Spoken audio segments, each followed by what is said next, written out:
Sa simple pagtulong mo, mayroong buhay na naisasalba, mayroong pamilyang umaangat. The Senate is now constituted. At ito ang mismong Chinese Coast Guard. Napakinggan ni PBBM. 6 na milyong balotang gagamitin sa A to Z. Kumpleto tayo.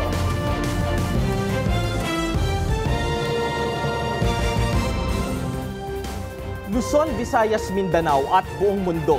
Ngayon ay Huwebes, July 31, 2025. Ako, si Stanley Gahete at ito ang Balitang A to Z. Maaaring hindi lamang po baka mga missing sa bungero ang masosolve po natin sa kaso po na ito. DNA profile mula sa 3 bangkay na narecover sa Batangas, hindi tugma sa DNA samples ng mga kaanak ng nawawalang sabungero. PBBM tutungo sa India para sa state visit sa Agosto. Mga balyena stranded sa baybayin ng Japan kasunod ng lindol sa Pacific Coast ng Russia. Sa balitang showbiz, asawa ni Rufa May Quinto na si Trevor Magallanes pumanaw na. At Lea Salonga at Eugene Domingo excited na sa upcoming musical na Into the Woods.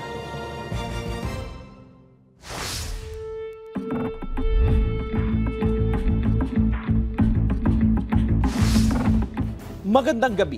Ang pinakamalaking balitang tinutukan natin ngayon. Nakuha ng Philippine National Police ang 3 DNA profile mula sa mga bangkay na natagpuan sa pampublikong sementeryo sa Laurel, Batangas.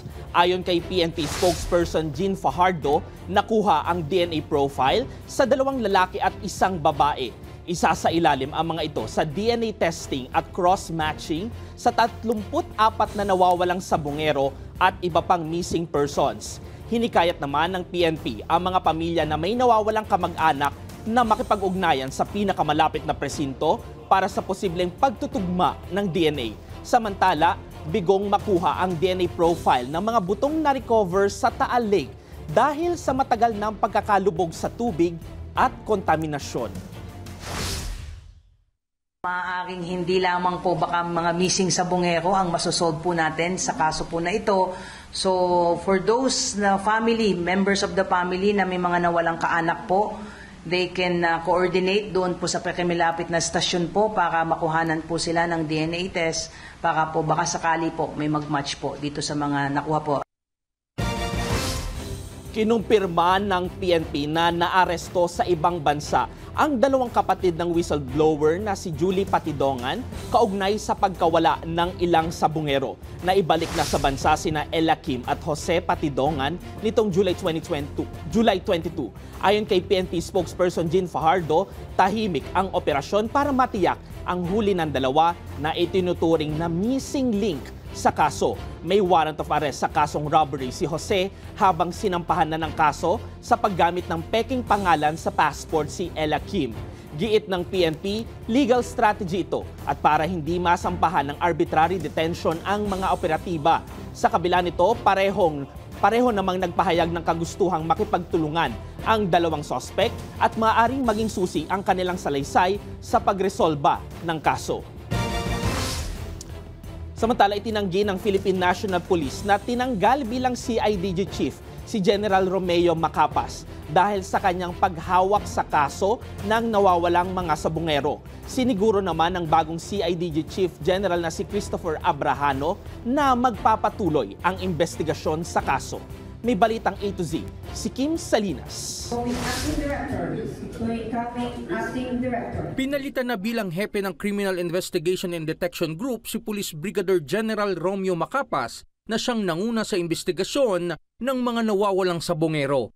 Itinalaga si Macapas sa CIDG nito lamang June 20 kapalit ni General Nicolas Torre III na pinromote ni Pangulong Ferdinand Marcos Jr. bilang bagong PNP chief. Pero makalipas ang 1 buwan, nirelieve sa pwesto si Macapas. Itinanggi naman ng PNP na may nag-utos na tanggalin si Macapas. Wala pong utos whatsoever na tanggalin po si General Macapas. That's why we are clearing the issue po. So kung mayroon man po bang nirelieve as a result ng bangling ng kaso po na ito, definitely it's not General Macapas. Ayon sa report, May mga tauhan umano ng CIDG na nagpapapirma sa mga kaanak ng mga nawawalang sabongero na ibahin ang kanilang sinumpaang salaysay. Sa pahayag ni DOJ Secretary Jesus Crispin Rimulya nitong July 29, nagkaroon kami ng konting aberya. Kaya nga sinabi ko noon, makikiusap ako kay General Torre na i-relieve yung isang service commander. At nangyari naman. Kaya ngayon malinaw na naman ang aming landas patungo sa paglutas nitong problema ito. tugon ng PNP. I cannot comment on behalf of the SOJ with due respect to our SOJ. The Chief PNP visited the Department of Justice last Tuesday, if I'm not mistaken, for a separate meeting. Ayon pa sa PNP, inaprubahan ng PNP Chief ang hiling ni Macapas kaya itinalaga siya bilang bagong direktor ng Police Regional Office 12 sa SOC Sargen. I want to confirm that it was General Macapas who requested the Chief PNP para mailipat na siya. Hindi na po mapopromote si General Macapas because wala na po. Meron po tayong rule na if you are less than 1 year po ay hindi ka na po mapopromote. Itinalagang bagong CIDG Director si Police Brigadier General Christopher Abrahano na nangakong magpapatuloy ang kanilang investigasyon sa mga nawawalang mga sabongero at mabibigyan ng hustisya ang mga kaanak. Para sa Balitang A to Z, Kim Salinas.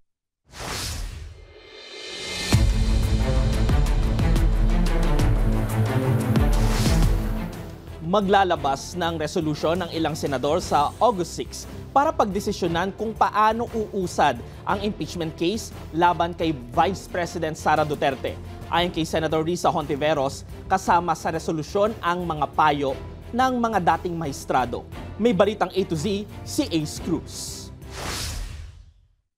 May tinatrabahong resolusyon ng ilang senador para pagkasunduan kung paano uusad ang impeachment case laban kay Vice President Sara Duterte. Nitong July 25 ay diniklara ng Korte Suprema na unconstitutional ang impeachment case dahil nilabag ng House of Representatives ang 1-year bar rule.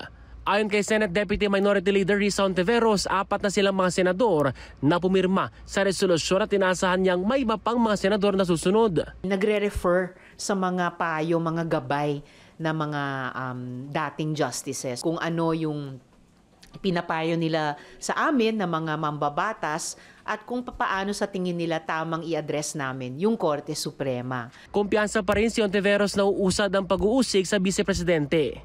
Inamin naman ni Senador Kiko Pangilinan na sa kanyang tanggapan ang galing ang draft resolution.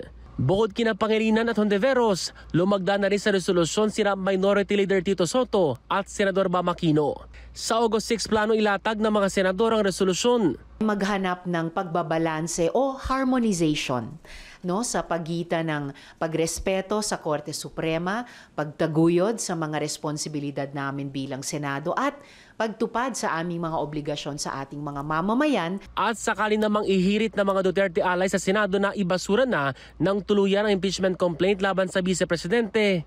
Pagdedebatihan talaga namin yan at handa po ako, handa kami sa minority para ilatag ang bawat naming argumento, bawat naming opinyon. Nauna nang sinabi ng Korte Suprema na hindi nangangahulugang walang pagkakasala ang respondent sa impeachment case. Dagdag ng mataas na hukuman, ang kanilang desisyon ay base lamang sa legalidad ng impeachment proceedings ayon sa saligang batas. Para sa Balitang A to Z, Ace Cruz. Nagbabala si mamamayang Liberal Party List Representative Laila De Lima ng mga posibleng mangyari kasunod ng kanselasyon ng Supreme Court sa impeachment case ni Vice President Sara Duterte. Ayon kay De Lima, maaaring gamitin ito para maghain ng mga pekeng reklamo o nuisance complaints para protektahan ang mga opisyal ng gobyernong nasa sa ilalim sa impeachment at maharang ang mga seryosong impeachment complaint sa ilalim ng 1-year bar rule. Dagdag pa ni De Lima, garantisado namang maghahain ang Kamara ng motion for reconsideration sa naturang desisyon ng Korte Suprema. That's very dangerous. So mangyayari ngayon yan sa impeachment process, mag-uunahan. What if para lang ma-bar na ng 1-year rule ay ang pinakauna, the very first, hihintayin lang yung pag-open nung receiving section of the House of Representatives at ang magfa-file ay sinadya pala that it's not a serious one, it's a sham.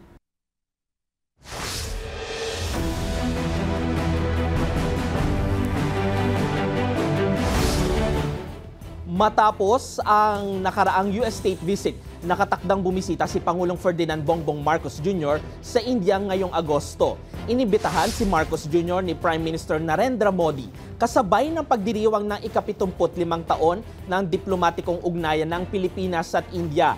Nakatakda ang kanyang 5-day state visit sa August 4 hanggang 8, kung saan makikipagpulong din si PBBM sa mga negosyante sa New Delhi at Bangalore. Makikipagkita rin ang Pangulo sa Filipino community sa New Delhi. Matatandaang 2007 pa nang huling bumisita ang Pangulo ng Pilipinas sa India sa pamumuno ni dating Pangulong Gloria Macapagal Arroyo. Habang 2019 naman nang bumisita sa Pilipinas si dating Indian President Ramnath Kovind.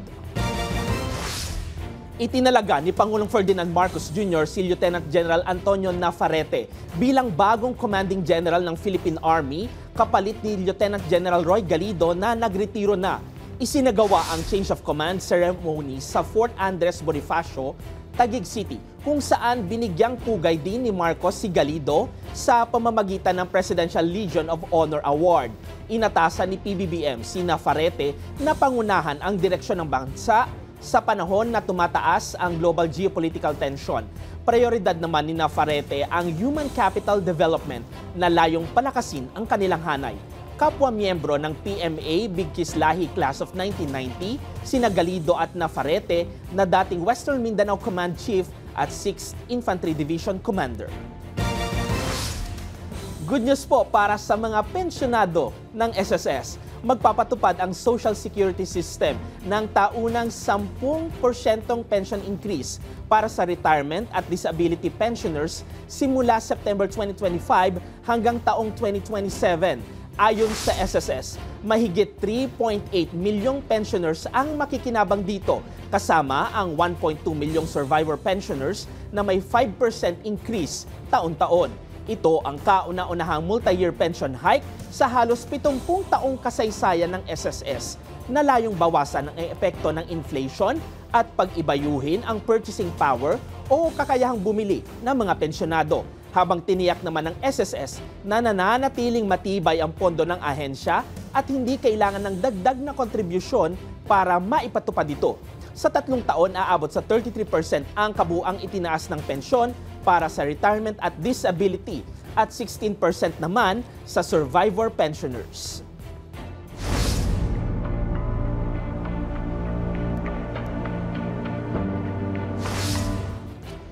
Pinaiimbestigahan o paiimbestigahan ni Senate Committee Chairman on Games and Amusements, Senator Erwin Tulfo, ang epekto ng online gambling sa lipunan at sa bansa. Iginiit ni Tulfo na dapat itigil na ito sa buong bansa dahil higit na ang perwisyong dulot nito kumpara sa kitang na ibibigay sa gobyerno.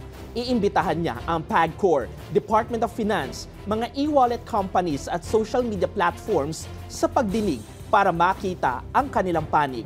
Giit naman ni Tulfo para naan niyang cancer sa lipunan ang sugal kung saan marami nang nalululong at walang nagagawang solusyon. So what a total ban in right now, di ba? Pero syempre may mga procedures, there are laws, di ba? We have to take into consideration. Yesterday during the session, binibilang ko halos lahat ng members, halos lahat ng senador ayaw sa online gaming. And they were giving us reasons. So naririnig ko na. Pero syempre tama ka. As a committee chair, mag-hear kami, narinig ko na yung side ng mga senador. Of course, gusto ko rin marinig yung side ng gobyerno, ng Department of Finance, ng PAGCOR. Magandang balita para sa mga senior high.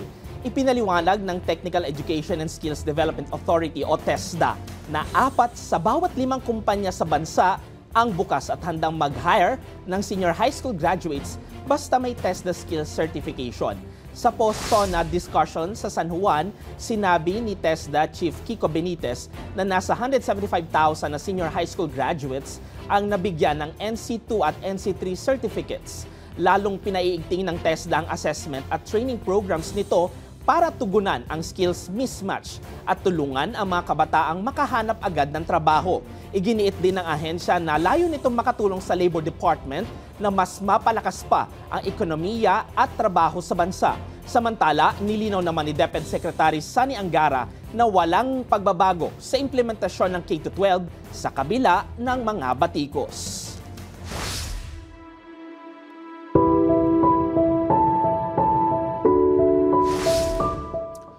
Pumanaw na po ang asawa ni Rufa May Quinto na si Trevor Magallanes. Kinumpirma yan mismo ng comedian actress sa kanyang Instagram. Sa naturang post, ibinahagi ni Rufa May ang mga larawan. Kasama ang yumaong asawa, kalakip ang ilang mensahe para kay Trevor. Nilinaw din ni Rufa na hindi pa tiyak ang eksaktong detalye kaugnay sa biglaang pagpanaw ng kanyang asawa. Umani naman ang simpatya mula sa mga kasamahan sa industriya at tagahanga ang nakalulungkot na balita. Maaalalang kamakailan lamang ng inamin ni Rufa May sa isang panayam na mahal pa rin niya si Trevor, ngunit kailangan maghiwalay dahil sa mga issue sa kanilang relationship at pamilya. Kami po dito sa A to Z ay lubos na nakikiramay sa aktres at sa pamilya ni Rufa May Quinto. Susunod, programang layong turuan ang publiko kaugnay ng disaster preparedness inilunsad ng ilang mga ahensya sa bansa.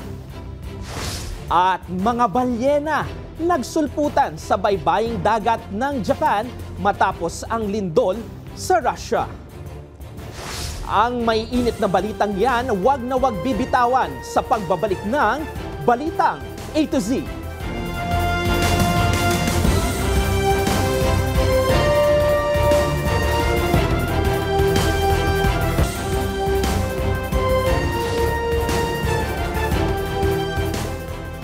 Dinipensahan ni Senate President Francis Escudero si Senate Majority Leader Joel Villanueva sa ilang nag-uugnay na may kinalaman ang dalawa sa maanumalyang paggasta ng flood control projects funds.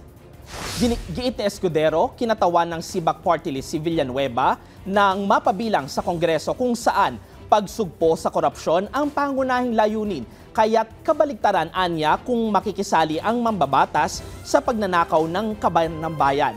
Nauna nang sinabi ni Escudero na umano'y isang demolition job sa kanilang dalawa, lalo't si Villanueva ang napipisil niya maging majority leader bago pa magbukas ang 20th Congress. Pinasalamatan naman ni Villanueva si PBBM matapos mabanggit ang issue ng flood control project funds sa SONA nitong Lunes na makailang beses na ring sinisita ni Villanueva sa Senado. Makalipas ang 27 taon, ngayon lamang yata ako maakusa ng isang bagay na ganyan. Ang masakit, dinamay pa si Senator Joel na kung maalala nyo, ay nung pumasok siya sa Kongreso, ay ang party list niya ay SIBAC, Citizens Battle Against Corruption. Mga ka-A to Z, gaano kayo kahanda para sa mga kalamidad? Inilunsad ngayong Huwebes ng ilang mga ahensya sa bansa ang isang programang layong turuan ng publiko kaugnay ng disaster preparedness, lalo pat sunod-sunod ang mga sakunang nararanasan ngayon. Kung ano ito, alamin ang detalye sa Balitang A to Z ni Naomi Almohano. Kamakailan lang nalubog sa baha ang malaking bahagi ng bansa dahil sa paghagupit ng 3 magkakasunod na bagyo na sinabayan pa ng habagat. At nitong Miyerkules naman, nabalot ng takot ang buong mundo dahil sa tsunami alert na itinaas sa maraming bansa, kabilang na ang Pilipinas matapos ang magnitude 8.8 na lindol sa Russia. Habang patuloy naman ang banta ng tuluyang pagputok ng mga aktibong bulkan sa bansa, gaya ng Mount Canlaon at Bulkang Taal. Kaya ang mga concerned agencies gaya ng Bureau of Fire Protection, Office of Civil Defense, ARISE Philippines, Department of Interior and Local Government, Global Facility for Disaster Reduction and Recovery at SM Malls nagsama-sama para ilunsad ang Panatag Pilipinas program na layong ihanda ang mga Pilipino sa anumang sakuna mula sa dapat gawin tuwing, habang at hanggang pagkatapos ng kalamidad. Palagi ho kaming naging kasama sa lahat ng advokasya patungkol sa mga life-saving activities, disaster management, as well as educating the public in terms of readiness and preparedness. Isa po itong avenue para talaga ma-educate or ma-share sa ating mga kababayan, sa ating mga estudyante. Kabilang ang Pilipinas sa mga bansang nasa Pacific Ring of Fire o mga bansang madalas makaranas ng paglindol, pagsabog ng bulkan at maging pagtama ng mga bagyo. Kaya binigyang diin din ng programa ang kahalagahan na habang bata pa, handa ang isip at pisikal na pangangatawan ng mga kabataan sakaling may tumamang kalamidad. We target those vulnerables, the young minds, yung mga kabataan natin. Because commonly, every fire occurrences, ang palagi hong victims ay yung mga kabataan. Instill a culture of safety, security, discipline, and self-help para sa murang edad pa lang ng ating kabataan, alam na alam nila ano ang dapat gawin. Ang mga estudyanteng sina Hannah at Jerome na parehong naapektuhan ng bagyo kamakailan, hindi nagdalawang isip na makiisa sa programa. Recently po kasi naging victim po kami nung bagyo. So I think this is an opportunity for me to know yung mga preparations for different natural disasters po. Nakakatulong po may knowledge po kami kung ano po yung gagawin po namin po before po ng calamity po or or after ng calamity po. Sa pamamagitan ng programang ito, umaasa ang mga concerned agency na mas magiging handa at ligtas ang publiko laban sa anumang hagupit ng kalamidad. Para sa Balitang A to Z, Naomi Almojano. Dredging o paghuhukay ng lupa sa ilalim ng tubig sa Laguna de Bay ang tila nakikitang solusyon sa pagbaha sa mga bayan ng lalawigan ng Laguna. Sa inihain na House Resolution 79 ni Santa Rosa City, Laguna Representative Roy Gonzales, nais niyang simulang ipatupad ang dredging o paghuhukay pero environmental friendly sa nasabing lawa. Nakikitaan kasi ng problema ang mga minor tributaries ng lawa o yung mga pinagdadaluyan ng tubig. Ayon sa mambabatas, kailangan ng bisitahin at muling suriin ang paghuhukay sa ilalim ng lawa dahil madalas sila ang sumasalo ng tubig mula silang Cavite at Tagaytay na nagreresulta sa mabilis na pagbaha. Nakaapekto rin aniya ang pagbaha sa industrial areas at mga eskwelahan na maaari pang maging banta sa kalusugan. Dagdag pa niya, hindi ito polisiya na dredging lang kundi makatotohanang programa. Dahil marami na anyang nagplano nito pero hindi na isa sa katuparan. Dahil ang totoo po niyan, kapag puno na ang Laguna Lake, ang tendency po is bumalik ang tubig papunta po sa mga kabahayan, sa industrial area, sa mga kalsada because there is a problem, aminin natin, there is a problem on minor tributaries o yung pong mga minor canals. Pinagpapaliwanag ng Department of Transportation ng NLEX Corporation sa nangyaring malawakang baha na nagpa-stranded sa mga motorista sa Balintawak, Valenzuela City at May Kawayan noong July 21. Sa show cause order ng DOTR, binatikos ang kakulangan umano sa kahandaan ng NLEX sa kabila ng abisong ibinigay noong Mayo ukol sa tag-ulan. Ayon kay Transportation Secretary Vince Dizon, hindi dapat bumabaha sa expressway dahil aniya kung hindi maigagarantiya na maaayos ito, magpapataw sila ng penalty. Binanggit din na posibleng magpatupad ng toll holiday and toll regulatory board sa mga apektadong segment. Samantala, aminado naman si Metro Pacific Tollways Corporation Chairman Manny Pangilinan na kailangan ang kooperasyon ng mga LGU at pamahalaan dahil aniya, hindi lamang ito usaping tollway kundi flood control na rin. Tiniyak ng NLEX Corporation na may mga hakbang na silang ipinatupad tulad ng drainage cleaning, bridge inspections at pag-deploy ng vacuum truck sa mga bahaing lugar. Gayunpaman, sinabi nilang hindi na naiwasan ng baha dahil sa hindi pangkaraniwang lakas ng ulan at pag-apaw ng Lamesa Dam.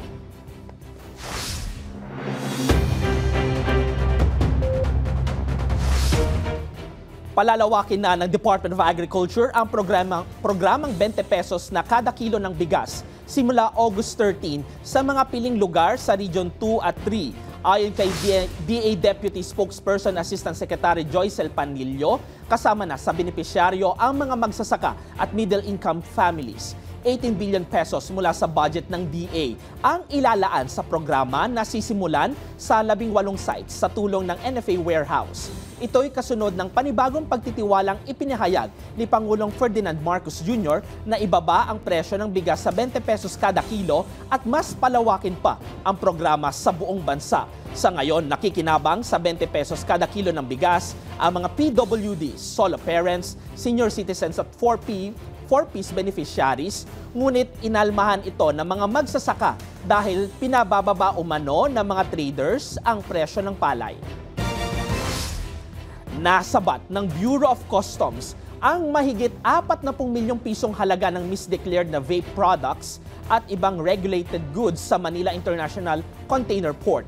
Ayon sa Customs, idineklarang kitchenware o mga gamit sa kusina ang mga kargamento mula China, pero natuklasang may laman na 81,000 vape products, paraffin wax at iba pang kontrabando. Isinagawa ang 100% inspection noong July 14 batay sa derogatory information ng Customs Intelligence and Investigation Service. Naisyuhan ng warrant of seizure and detention ang mga kargamento noong July 23 at isinailalim na sa forfeiture proceedings. Nilabag ng mga shipment ang batas gaya ng Customs Modernizations and Tariff Act at RA 1190 o Vape Regulation Law. Iniimbestigahan na rin ang posibleng sangkot sa smuggling at tiniyak ng Customs na mananagot ang mga responsable.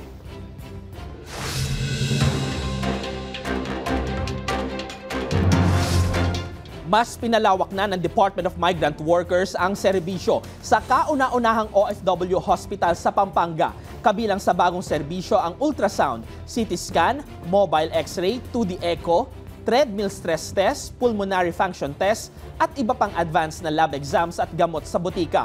Ayon kay DMW Secretary Hans Leo Kakdak, libre ang serbisyo sa lahat ng active at inactive OFWs at kanilang pamilya sa ilalim ng zero balance billing policy. Aminado ang Department of Labor and Employment na may geographical mismatch sa mga hanap buhay sa labas ng Metro Manila. Ayon kay Labor Secretary Bienvenido Laguesma, maraming graduates sa isang rehiyon pero nasa ibang lugar ang aktual na trabaho para sa kanila. At para masolusyonan ito, nagtayo ang DOLE ng Job Placement Offices sa mga kolehiyo at universidad kasabay ng interagency program na Trabaho para sa Bayan.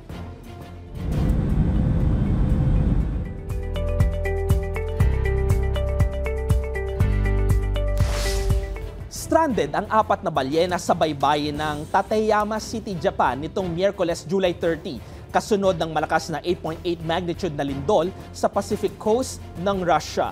Sa kuha ng video, kita ang mga balyena na hirap nang makabalik sa dagat matapos mapadpad sa Pampang.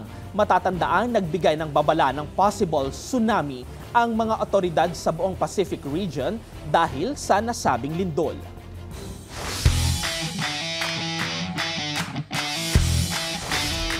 Kinumpirma ng Women's Tennis Association na hindi na makakasali si Filipina tennis star Alex Ayala sa Cincinnati Open dahil sa shoulder injury na iniinda niya. Papalit sa kanya sa main draw si Mexican player Renata Zarazua. Matatandaang kakagaling lang ni Ayala sa Montreal Open kung saan natalo siya kay dating Wimbledon champion Marketa Vondrousova sa isang mahirap na match. Sa kabila ng pagkatalo, nagpasalamat si Ayala sa karanasan at sinabing oras naman na para magpahinga at mag-recover. Samantala, magugunitang sinabi naman ni Ayala na balak niyang sumali sa mga torneo tulad ng Southeast Asian Games sa Thailand sa susunod na taon.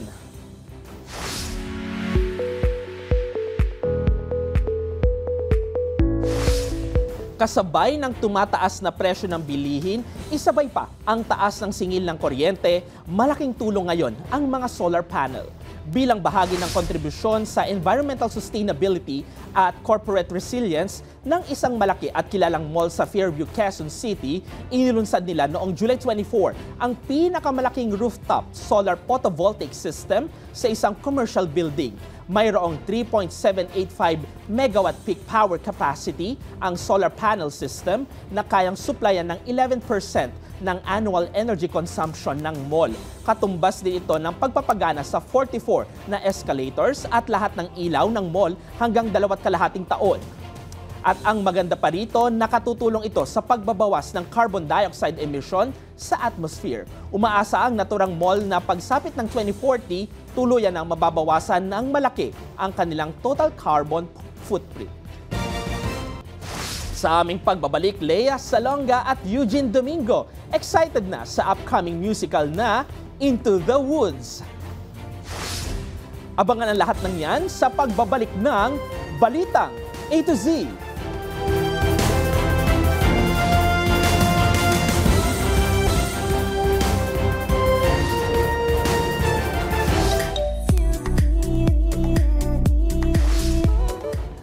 Bakas ang saya nang humarap sa media ang cast ng musical play na Into the Woods. Kabilang narito ang dalawang award-winning actors na sina Lea Salonga at Eugene Domingo sa kanilang nalalapit na pagtatanghal ngayong Agosto.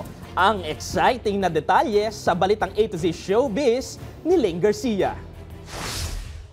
Full force ang cast at ilang miyembro ng stage production sa presscon ng musical play na Into the Woods nitong Huwebes, July 31. Star-studded ang cast na dumalo, lalo na 3 malalaking pangalan ang bibida sa play. Kabilang na riyan ang Tony Award winner na si Lea Salonga, naggaganap bilang The Witch. Multi-awarded winning actress at comedian na si Eugene Domingo as Jack's mother sa fairy tale na Jack and the Beanstalk. At film Broadway star Ariel Jacobs bilang si Cinderella. Bukod dyan, makakasama rin sa naturang play ang anak ni Broadway star Lea Salonga na si Nick Chen, na first time makatrabaho ang kanyang ina. It is nice, but sometimes she is my mom, you know, and sometimes it's like I want space from my mom. I enjoy it, and you know what, she's incredible, right? But the thing is it's funny because everybody reacts so freshly towards how amazing my mom is. Ibinahagi rin ng cast ang kanilang paghanga sa bawat isa, tulad na lang ni Eugene na starstruck pa rin daw kay Lea. Lea Salonga, siguro nakikita niyo lang siya parang idol. Grabe ang pagkatao niya, isa siyang tao. Nagkataon lang po na biniyayaan tayo ng isang Pilipina na kaya mong itapat sa buong mundo pagdating sa galing. Siya yun. At dahil na-experience ko na araw-araw talagang nasa starstruck ako. Habang ibinahagi naman ni Lea ang kanyang mga natutunan sa kanyang character na isang witch. The intervening years between the first time I played the witch to now, I've had a child. I've seen more of the world, for better or for worse. Made friends, lost friends, and knowing more and more deeply about the human condition than I did the first time I played this role. Isang critically acclaimed na musical ang Into the Woods, kung saan pinagsama-sama ang mga paboritong fairy tales tulad ng Cinderella, Jack and the Beanstalk at Little Red Riding Hood. Nakatakdang ipalabas ang nasabing musical stage play simula August 7 at tatagal hanggang August 31 sa Samsung Performing Arts Theater sa Makati. Exciting! Para sa Balitang A to Z Showbiz, Lane Garcia.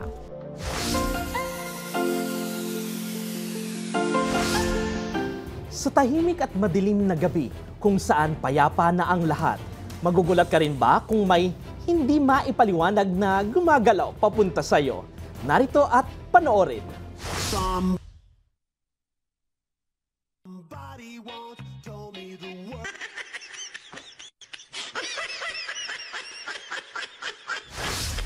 Kahit ako magugulat, lalo na patay yung ilaw. Kung kayo ay may kwentong kakaiba, mga kwento ng pag-ibig o storya ng inspirasyon at pag-asa, maaari nyo itong ibahagi. Sumali sa ating Facebook group na Balitang A to Z. Panoorin ang replay ng ating programa at sundan ang ating social media pages. Hanapin ang Balitang A to Z. Ang ating pabaong quote of the night ngayong Huwebes ay mula sa 26th President ng Amerika na si Theodore Roosevelt. Sabi niya, walang sinuman ang higit sa batas at walang sinuman ang hindi saklaw nito. At yan ang mga balita at impormasyon, mga kwentong may dalang inspirasyon na tinutukan ng Balitang A to Z. Sa ngalan po ni Barbie Mulak, ako si Stanley Gahete. Maging maalam, makialam. Magandang gabi, Pilipinas. Ingat po.